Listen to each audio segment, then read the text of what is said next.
Windsor is a town in Berkshire, most famous for its castle. It's been a royal residence for centuries. King George V liked it so much that he renamed himself Windsor.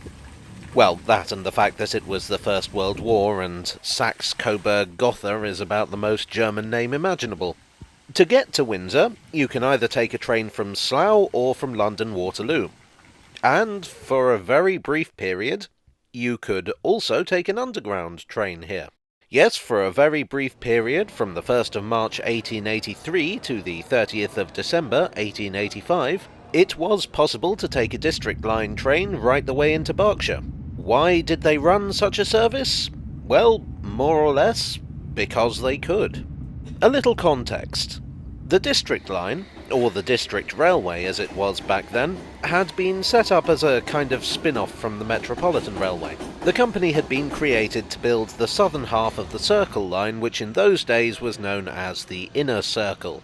Unfortunately, that line proved very expensive to build. It ran through the city and the West End, where lands and buildings were pricey. The first section of the district was opened in 1868, but the Inner Circle wouldn't be completed until 1884. The Metropolitan Railway had originally intended to absorb the district, but upon seeing what a money sink it was, they decided that, nah, you're all right, lads, we'll let you do your own thing. In order to raise money, the district decided that they were going to extend outwards, to run trains to what was then the outskirts of London through the suburbs. This would be a lot cheaper, and they hoped would enable them to make money off the lucrative commuter market. There were two ways they did this. One was simply to build railways, and the other was to use other companies' railways, often in exchange for letting them use district track. Bear in mind that until the early 20th century, these railways were not electrified, so it was a lot simpler to run services between companies. There was very little practical difference between an underground train and an ordinary commuter train. The service to Windsor was a little bit of both methods. The station at Windsor had been built by the Great Western Railway and opened in 1849. It's now Windsor and Eton Central. It was at the end of a branch line from Slough, which had been built at least partly for the convenience of Her Majesty Queen Victoria. From Slough, trains ran along the Great Western Main Line into Paddington, or down to the West Country, but that's not important right now. Another station on the Great Western Main Line was Ealing, which you would today know as Ealing Broadway.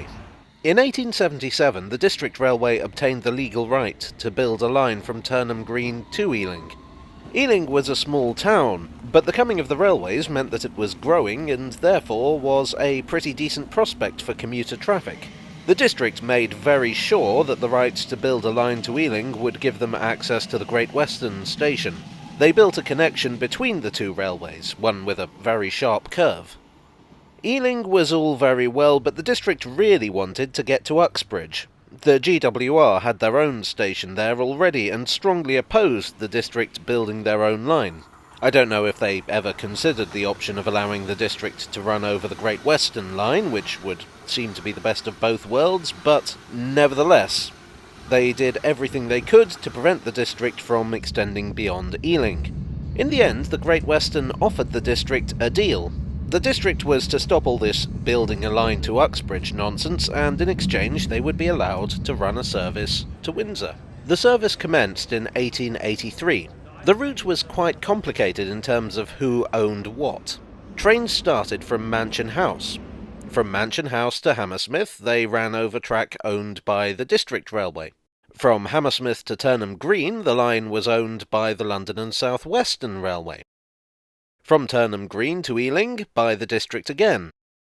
From Ealing to Slough, and then from Slough to Windsor, by the Great Western Railway. This effectively added 8 new stations to the district line: Castle Hill, Stanwell, Southall, Hayes, West Drayton, Langley, Slough, and of course Windsor itself. Castle Hill is now West Ealing. Despite the fact that the service ran only for a little over 2 years, both Slough and West Drayton would be resited during this period. The service was never especially popular. It was a slow and indirect way to get between London and Windsor. At first, the service consisted of only one train an hour, calling at every station. In October 1884, it was cut back even further to just 4 trains a day, which of course meant that even fewer passengers used it. There was also a technical issue. The District Railway used short, 4-wheeled coaches. These were ideally suited to the tight curves of their own line, but could ride roughly at speed. In order to fit around the Great Western Railway's own services, the district trains had to run at speed, which I can't imagine did anything to endear them to the few passengers using them. In 1885, the Great Western Railway decided they didn't like the deal anymore, and asked the district to withdraw their services, which, by this point, the district were more than happy to do. The service was certainly not the profitable venture they'd hoped for. The connection between the district and the Great Western at Ealing Broadway was lifted a few years later.